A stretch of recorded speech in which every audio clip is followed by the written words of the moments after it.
After I lost all hope, my girlfriend cried and begged me not to leave. I sat at the table, watching the food grow cold, much El Remy, Zena's childhood friend.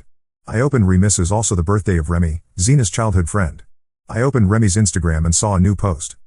Grateful to have you by my side every birthday. Let's keep celebrating together for years to come. The photo showed two hands making a heart shape in front of a cake. One of them was Zena's, wearing the necklace I had given her. I liked the post, then put down my phone and dumped all of Zena's favorite dishes I had prepared into the trash. I went out to a restaurant to order my own favorites and celebrate my birthday alone. From now on, I would make each of my birthdays special, for myself. Halfway through my meal, Zena called. Her voice held a hint of anxiety. Ezra, did you see Remy's Instagram post? I did. I'll be back after celebrating with him. I'll spend next year's birthday with you, okay? Don't be upset. In the past, I would have thrown a fit, but not anymore. I simply replied, okay. The next morning, around 7 a.m., I was woken up by my phone ringing. It rang 3 times before cutting off. I checked, it was Zena. She used to be too lazy to use her key, so she'd always call me to let her in, ringing 3 times before hanging up. No matter what I was doing, I would rush to open the door for her. Today, I didn't. I tossed my phone aside and went back to sleep. The spare key was under the shoe rack by the door. She knew that. I had been up until 3 a.m. packing, and my head was still fuzzy. My phone rang a few more times, but I couldn't be bothered to look. Some time later, I vaguely heard someone unlocking the door and coming in. The door slammed against the wall loudly, followed by my bedroom door being flung open and Zena's angry voice. Ezra, why didn't you open the door for me? I called several times. You know I hate using keys. I opened my eyes and looked at her impassively. Too tired. Didn't hear it. Zena opened her mouth, then closed it. Finally, she said, I'm hungry. Get up and make me a sandwich. I didn't sleep all night, and I need to catch up on some rest after I eat. In the past, I would have jumped up to make her breakfast. But now, I just said flatly, I'm tired too. Why don't you go downstairs and buy something? Zena was furious but tried to control herself. Are you still mad about me not being here for your birthday yesterday? No, you're overthinking it. Zena didn't believe me. She continued, Remy is like a brother to me. His parents passed away when he was young. If I don't celebrate his birthday with him, who will? Don't be so petty, or I'll really get angry. You're right. You should celebrate with him. I'm not upset. I got up to go to the bathroom. Zena grabbed my hand and reluctantly pulled out a red string bracelet from her pocket. Here, don't be mad. This is your birthday gift. See?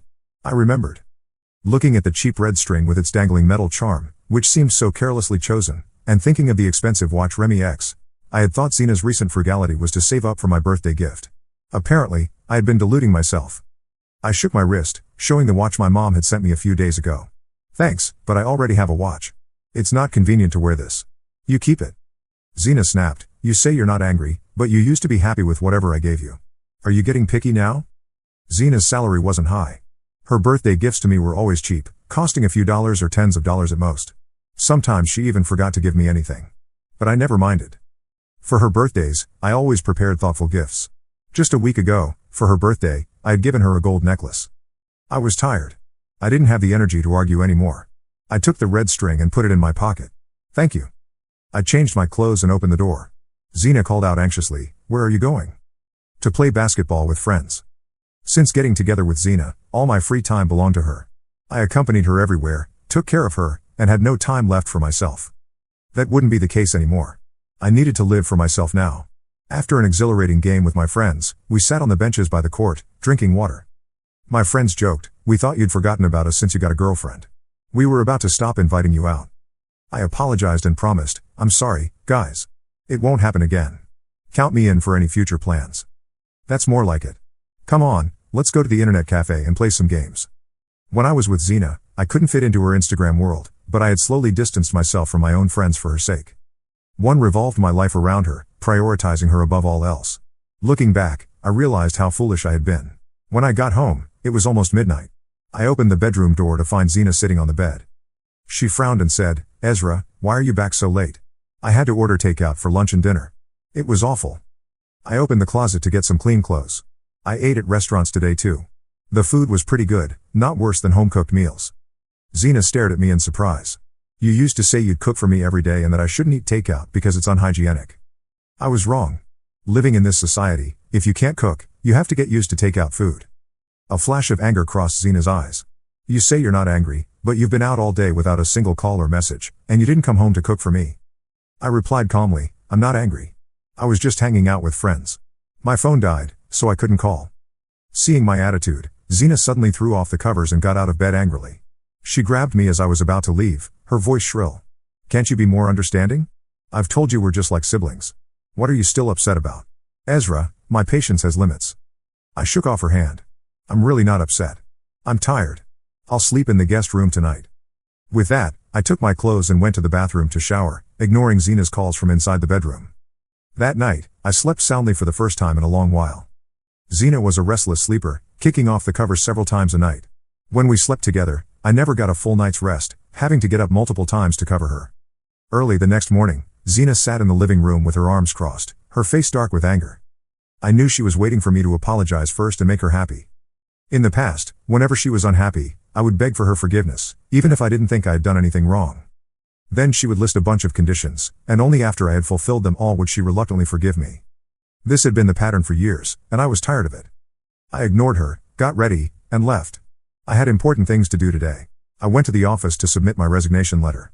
My manager was surprised and tried to persuade me to stay, but I insisted on leaving. I had originally taken this job to be close to Zina, to take care of her. But now, that was no longer necessary. Last night, I had a video call with my parents, telling them I was planning to quit my job and return home. I saw the tears of joy in my mom's eyes. My dad's health hasn't been good lately, and he's been struggling to run the small supermarket by himself. When I say home, it's not some remote village, but a coastal city. Zina had always refused to go back with me, saying she wasn't used to the food there. So I left my parents to find work here with her. That evening, I met up with my friends for dinner and told them the news. They all agreed that going back was the right decision, as my parents' health was more important. After a few drinks, someone suddenly asked, "What about Zina? Is she willing to go back with you now?" I was silent for a moment, then smiled bitterly. "No, we'll probably break up. I used to think I could build a home here with Zina, and then bring my parents over later. But now that home was gone, and I was returning to the one with my parents, the one that would never abandon me." When I got back home, I saw Zina wearing a white dress, her black hair flowing loose, face perfectly made up, video chatting with Remy on her phone. Remy's voice came through the speaker, "Snow, you look absolutely gorgeous. Even in a simple white dress, you look like a fairy." Zina giggled, covering her face coyly. "Really? You're still such a sweet talker." I stood there silently. This simple white dress had cost me a month's salary when I bought it for her. Zina turned around, still smiling, but her face fell when she saw me. She quickly told Remy, "I have to go now. I'll be there soon. Have a snack while you wait." Zina could be all smiles and care for Remy, but she couldn't even spare a smile for me. She looked at me with disgust, then walked past me to put on her shoes and leave. She was starting her cold treatment again.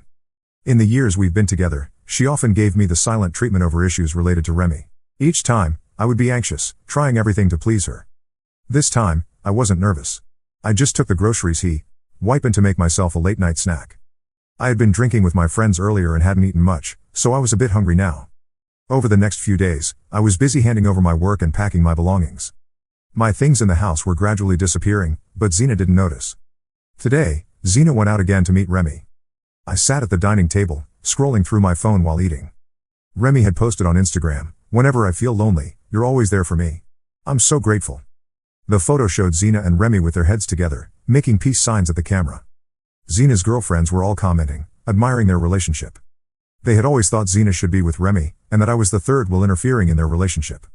Looking at that Instagram post, I suddenly felt that Zina's friends weren't wrong, they did look more like a couple. In the past, after enduring silently for a long time, I would gently remind Zina to keep some distance from Remy to avoid misunderstandings. Her friends would then mock me for being too controlling, saying I was suffocating Zina and not giving her any freedom to have friends. Zina never defended me.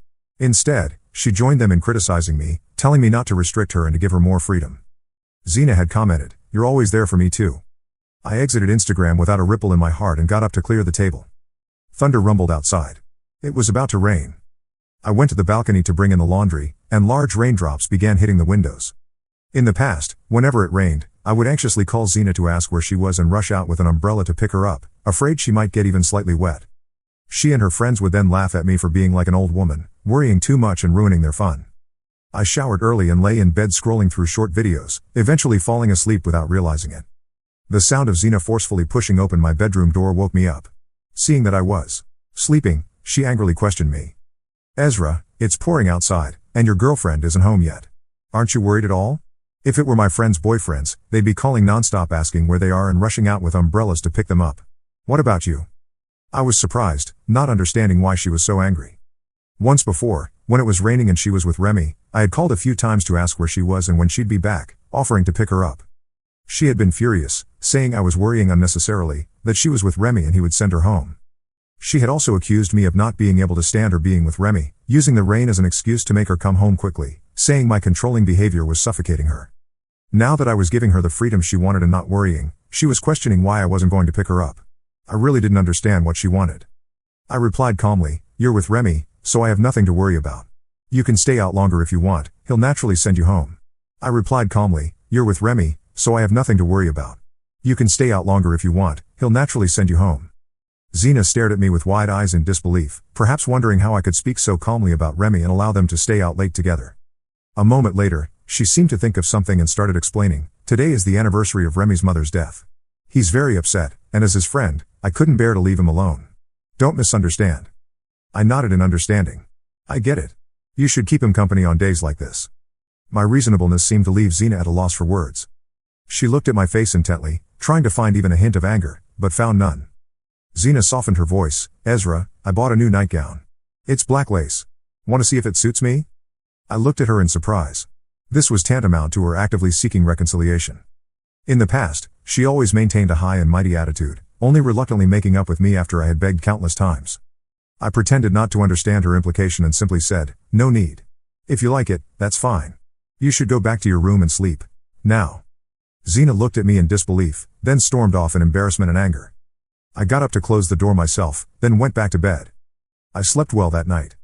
The next morning, my friend Mike called to invite me to dinner. He had just returned from a business trip and, hearing that I was going back home, wanted to meet up one last time, saying such opportunities would be rare in the future. I felt a pang in my heart as I listened, and agreed. Before hanging up, he added, "Oh, bring Zena along too. I won't call her separately." Right, Mike wasn't just my friend, but Zena's friend too. He had introduced us initially. But this meant I couldn't keep my return home a secret anymore. I hadn't finished dealing with everything and didn't want any complications. After hanging up, I saw Zena coming out. I hesitated for a moment, then looked up and said to her, "Mike wants to invite us to dinner tonight." She looked at me hesitantly, about to speak when her phone rang. I don't know what the person on the other end said, but Zena responded soothingly, "Remy, don't worry. It won't be lost. I'll come over right away to help you look." Zena hung up the phone and hurriedly walked towards the door, changing her shoes swiftly while telling me, "Ezra, Remy has an emergency and needs my help. You go to dinner by yourself tonight. I won't be going. Let Mike know for me." That evening, at a local barbecue place, just as Mike and I clinked our beer glasses, Zena walked in with Remy beside her. When our eyes met, Zena looked surprised and embarrassed. Remy, next to her, gave me a challenging smile. "Become Evil Dead of SVP Tories." Zena walked over, looking a bit uncomfortable. "What a coincidence, you guys are here too." Remy pretended to apologize. Snow saw I was hungry and said she'd bring me here to eat. "We're not disturbing you, are we?" Mike seemed to have forgotten that Zena had declined the dinner invitation. He enthusiastically invited them to join us and called the waiter to add a few more dishes. Zena wanted to sit next to me, but I got up and moved to sit beside Mike, leaving the seats opposite for her and Remy. Zena's friends were right, she and Remy did look more compatible. I shouldn't get in their way. Zena's face showed a hint of nervousness. She tried to explain to me several times but was interrupted. I chatted with Mike about old times, my phone constantly buzzing with notifications. I took a moment to check my phone. Ezra, don't misunderstand. Jonas messages from Zena. Brought Remy here after helping him find his stuff. He suddenly wanted barbecue. I really didn't know you guys would be here. If you don't like it, I won't do this. Gang, shall we go home together after dinner? I replied, "No need. You and Remy can leave first after eating. I want to chat more with Mike." I put down my phone and focused on talking to Mike, ignoring Zena's subsequent messages. After a few drinks, Mike got drunk. He put his arm around me, his eyes red. "Why are you suddenly going back home? You're my best friend in this city. Who will drink with me when you're gone?" I felt a lump in my throat, my eyes welling up. "My parents are getting older and their health isn't good. I need to go back and take care of them. Isn't your company expanding to coastal areas? When you come on a business trip to my city, I'll treat you to drinks." Mike didn't say anything more, just raised his glass to toast me again. Zena seemed to have heard something unbelievable. She stared at me in shock. She asked Mike incredulously, "Mike, what did you just say? Who's going back home?" Mike, in his drunken state, took a moment to respond, your Ezra is going back home. Don't you know? I invited you guys to dinner today to see him off. Zena suddenly stood up and pulled me to a corner. I leaned against the wall, silently meeting her gaze. Her eyes were red, with tears welling up. After a moment, Zena spoke with a trembling voice. When did you decide to go back home? Why didn't you discuss it with me? I lowered my head, clenching my fist to stop myself from wiping away her tears. I decided on my birthday when I video called my parents. You were out celebrating Remy's birthday all night, so I didn't want to disturb you. A look of panic flashed across Zena's face. She stepped forward and grabbed my hand. Whatever the reason, I'm your girlfriend. You should tell me first whenever you decide to do anything. I looked at her in surprise. In the past, I would always tell her first about anything I wanted to do. I thought this was respect, but Zena was always impatient. She would say, can't you be more decisive? Why do you have to ask me about everything? I'm not your mother. Zena took a deep breath and asked tentatively, how long are you planning to stay there? I hesitated for a moment, then decided to keep it from her for now. I plan to go back for a few months first. Zena exclaimed in surprise, why so long? I lowered my head and remained silent. Finally, Zena sighed and stopped waiting for my answer. She just looked at me expectantly and said, let's go home together later. I instinctively wanted to refuse, but Remy came over. He reeked of alcohol. He grabbed Zena's hand naturally. Snow, why did you come over here? Let's go buy some new bedding after dinner. Zena looked at me guiltily, trying to free her hand from Remy's grip but failing. She carefully explained, we grew up together and are used to interacting like this. It's just like siblings, nothing more. I nodded understandingly. I understand. Remy shook her hand again and said, I had a few extra drinks and my head spinning. Just come with me to buy and change the bedding. I threw up on the bed last night and messed it up. If I don't change it, I won't have anywhere to sleep tonight. Zena looked at him helplessly. Stop shaking. I'll go with you. Zena once told me she hated people who drank. In the past, if I had even a sip of alcohol, she wouldn't let me near her, let alone help me change sheets I had vomited on. Apparently, when the drinker was Remy, she didn't mind. Zena turned to me, Ezra, chat with Mike for a while longer. Wait for me here, I'll just help him buy the sheets and change them, then I'll come right back to go home with you. I took a step back and said flatly, no need. He needs you more than I do. I'll call a cab home later. Zena tried to hold me back, but I dodged her and walked back to the table. I said goodbye to Mike and called cabs for both of us. Before getting into the cab, the drunk Mike sobered up for a moment. He patted my shoulder and said, Zena has gone too far. Her relationship with Remy must have hurt you, right? I'm sorry, buddy. I shouldn't have introduced you two back then. My throat tightened, and a few tears fell. I quickly turned away to hide them. Over the years, Zena had abandoned me for Remy countless times. I thought I was used to it by now. Mike's words instantly pierced through the shell I thought I had built so well. It turns out, I could still feel pain. Once, Zena and I had many beautiful memories together. But these memories had gradually faded with the increasing arguments over Remy. I composed myself and turned back to him with a smile. Mike, it's not your fault. Mike sighed and said, it's not your fault either. Try to move on. I nodded and helped him into the car, watching as it drove away, just like my past with Zena. I had just gotten home when Zena called. Ezra, Remy's stomach is upset. I can't come back tonight. I need to stay and take care of him. This was the first time Zena had ever notified me about not coming home. In the past, whenever I asked who she was with or when she'd be back, she would fly into a rage, feeling that I was trying to control her. Each time, I had to beg and plead for a long time before she would calm down. This time, I didn't ask anything more. I just quietly replied, okay. Zena explained further, his stomach is bad. If I don't take extra care of him, he might end up in the hospital. Don't overthink it. I'll be back first thing in the morning. Once again, I responded calmly, okay. Zena seemed to want to say more, but Remy's voice called out to her from the other end. Zena quickly added, don't overthink it. As soon as his stomach feels better, I'll come right back, before hurriedly hanging up. I looked at my phone and chuckled softly.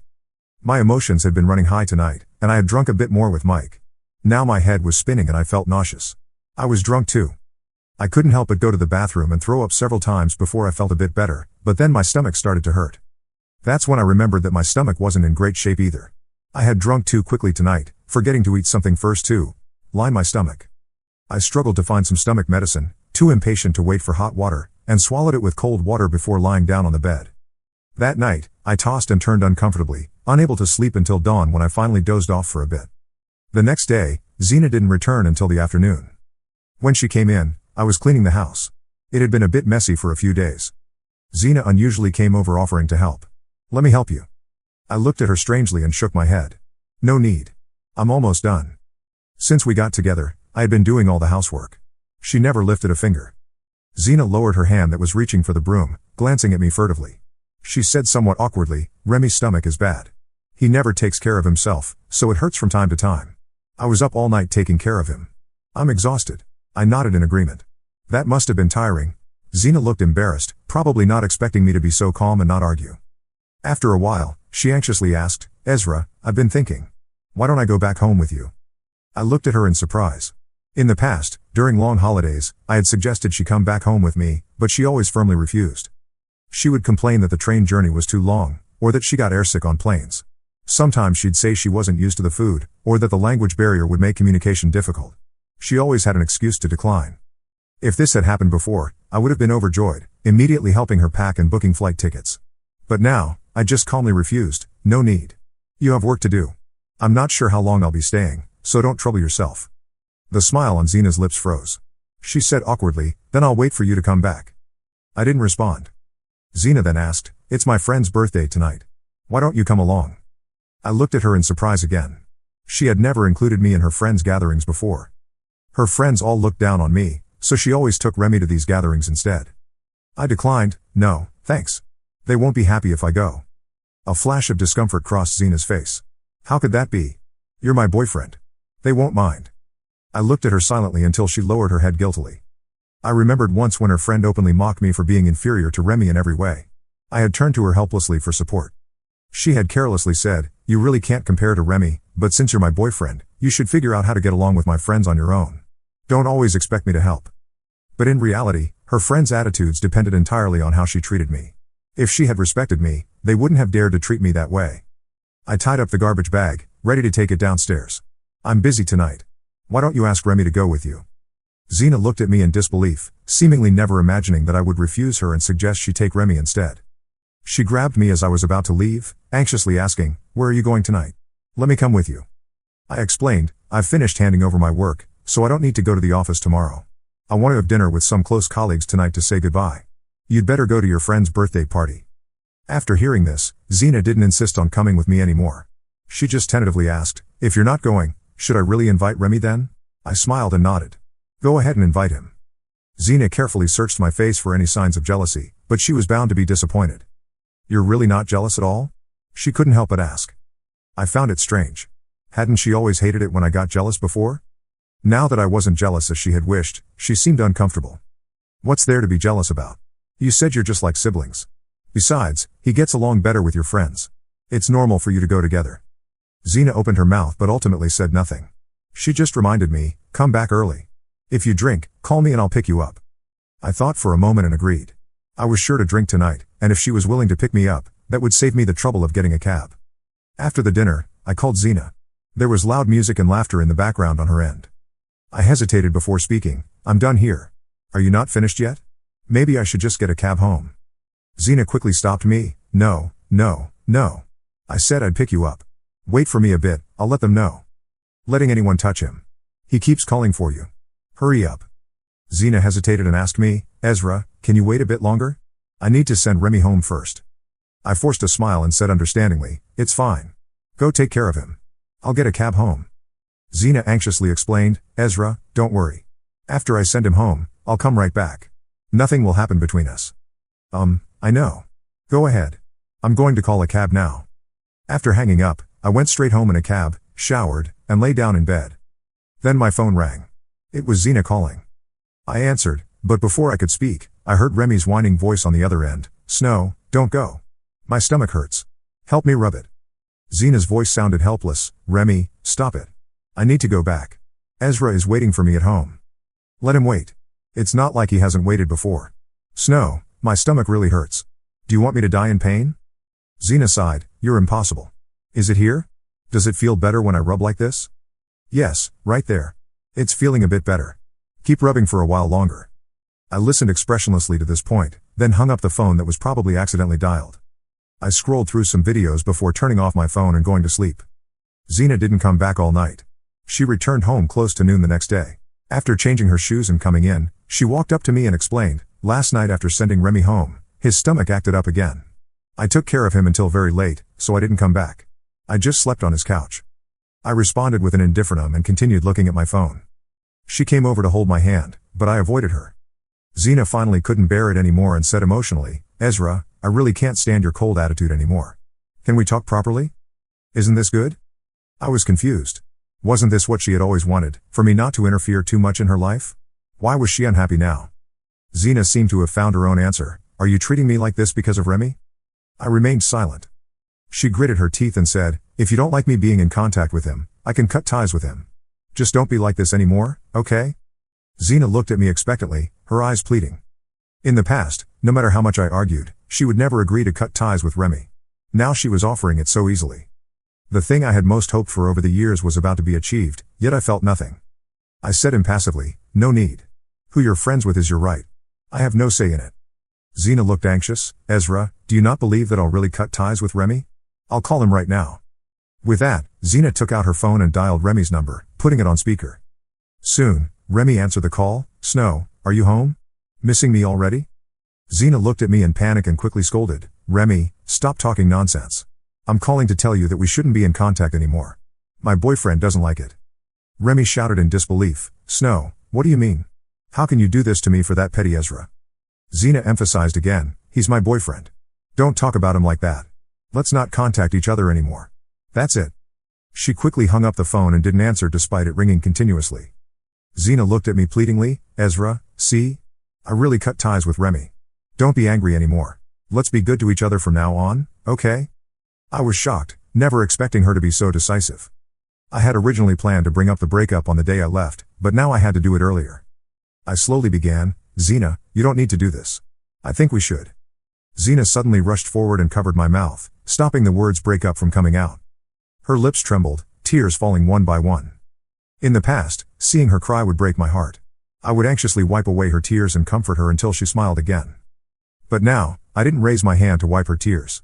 I just looked at her silently. "Ezra, I'll go back home with you." Zena said this and then tightly hugged my waist, pressing her face against my chest. Soon, that area was wet with her tears. I thought I had protected my heart well enough, but at this moment, it still ached unbearably. I slowly raised my hands to push her away, struggling to speak. "I'm sorry, Zena. Let's break up." Zena hugged me tighter, shaking her head as she sobbed, "No, Ezra, I won't break up. I don't want to be apart from you." I smiled bitterly, "You should be happy. From now on, no one will bother you and make you feel unfree." Zena was in tears, begging, "No, I was wrong, Ezra. Can we not break up? I won't say you're controlling me anymore, and I won't contact Remy. Please give me another chance, please." I hardened my heart and said, "Zena, don't be like this. We're from two different worlds, and now we're just returning to our own worlds. I'm really tired after these years." I pried her hands off me and retreated to my room, leaving Zena wailing outside without coming out again. The next day, I opened my bedroom door with my suitcase in hand. I saw Zena lying asleep on the couch, her face still streaked with tears. I picked up a thin blanket nearby and gently covered her, silently saying, "Goodbye." As I waited at the station, Zena called. Her voice was anxious and panicked. "Ezra, where did you go? Why are your things gone?" I hadn't wanted to answer the phone, but in the end, I softened. After all, she was someone I had once loved deeply. My throat tightened. "Zena, I've left. I wish you all the best in the future." Zena cried out, "Ezra, how can I be well when you're gone? Where are you? Don't go. Wait for me to come with you. Take care." After saying this, I hung up the phone. The phone kept ringing, but I didn't answer. Then messages started coming in continuously. "Are you at the train station? I'm coming right away, wait for me. I'm here, where are you?" I didn't reply. I dragged my suitcase and queued to enter the station. The moment I stepped through the entrance, I heard a heart-wrenching cry from behind the crowd, "Ezra." My body stiffened, but I only paused for a moment before continuing forward. A few days later, I was counting inventory at the entrance of my family's supermarket. A trembling, tearful voice sounded behind me, "Ezra." I stopped what I was doing and slowly turned around. It was Zena. She looked much more haggard after just a few days. "You weren't just coming back for a few months, were you?" I nodded gently, "That's right. I'm not going back." Zena's eyes were red-rimmed as she choked out, "Why did you lie to me?" I smiled bitterly, "You've lied to me countless times before. I only lied to you this once." Over the past few years, Zena had told so many lies for Remy's sake that I had lost count. These lies used to hurt me deeply. Now, was she feeling the same way I once did? Zena cried and begged, "Ezra, can I move here to be with you?" I closed my eyes briefly. When I opened them again, My voice was as firm as steel. When disappointment accumulates too much, it turns into despair. We can't go back, Xena. Let's part ways amicably. I watched Xena's lonely, desolate figure grow smaller in the distance, just like the fading memories in my mind, until they disappeared completely. From now on, we would each continue our journey in our own worlds, but without each other.